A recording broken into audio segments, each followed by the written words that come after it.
In the early 1900s, when the British Empire was at its height, a small region in northeast India, Manipur, became the stage for a powerful uprising.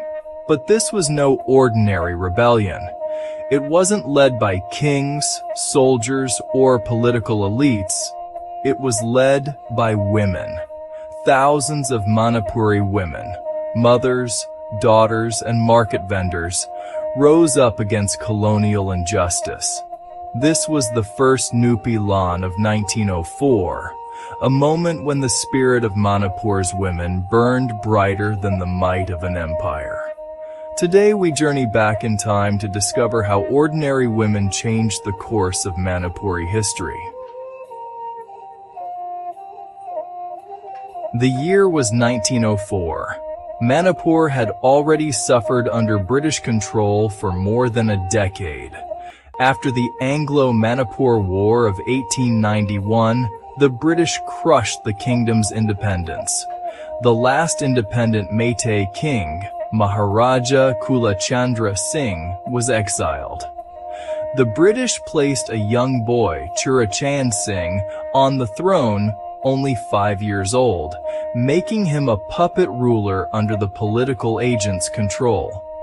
The Manipuri people, proud and resilient, tried to rebuild their lives. And at the heart of this recovery stood the women, the Nupi, as they were called. They ran the Keithel, the Mother's Market, one of Asia's oldest all-women markets. These women were more than traders. They were the economic backbone of Manipur. They sustained families, kept trade alive, and held their communities together. But the peace was short-lived. In 1904, a single act of British arrogance would ignite a fire no one could put out. It began with a fire. One night, a British bungalow in Imphal mysteriously burned down. The political agent at the time, Major Maxwell, was furious. Unable to find the culprits, he decided someone had to pay. His punishment? Forced labor, what the British called lalap kaba. Every household in Imphal was ordered to supply timber and labor to rebuild the bungalow. It didn't matter whether you were rich or poor, old or young. Hundreds of men were dragged away from their homes and fields. They were forced to cut timber from the distant hills and carry them on foot back to Imphal without pay.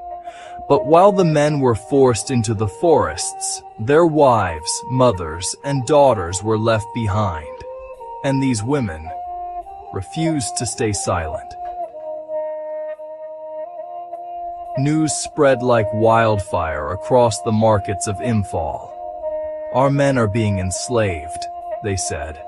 Why should we carry the burden of the British? From every corner of the valley, thousands of women gathered. They came from the markets, from the paddy fields, from distant villages, barefoot, determined, and fearless. More than 5,000 Manipuri women marched to the Durbar Hall, where British officials held meetings. They surrounded it, shouting, singing, and demanding justice. The protest was unprecedented.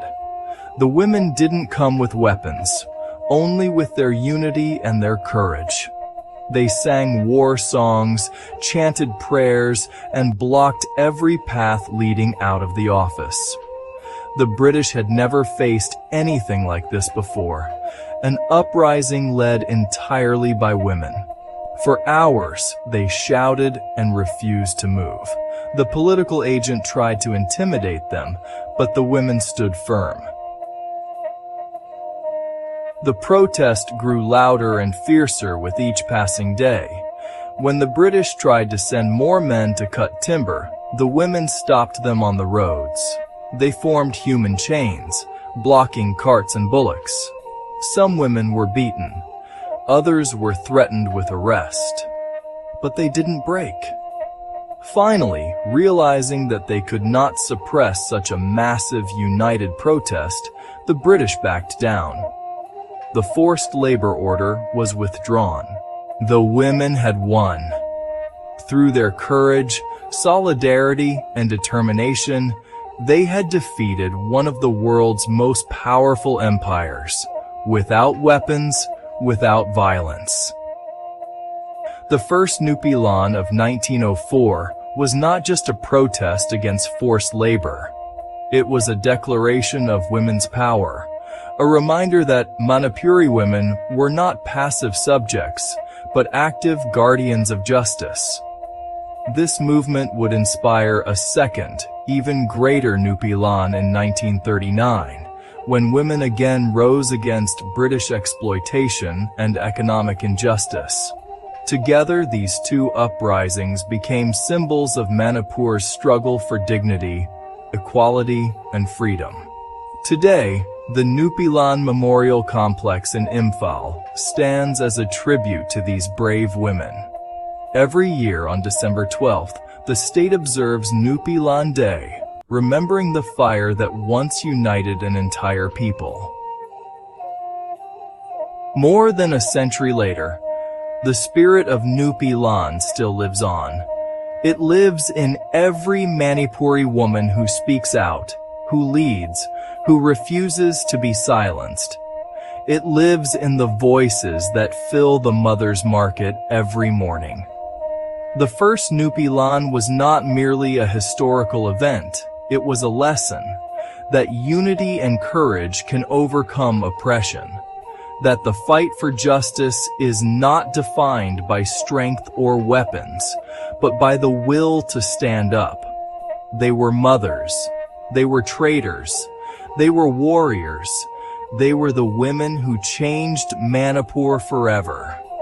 The story of Nupi Lan reminds us, when women stand together, history listens. If this story moved you, don't forget to subscribe, share it with someone who should know this story, and keep the flame of our history alive.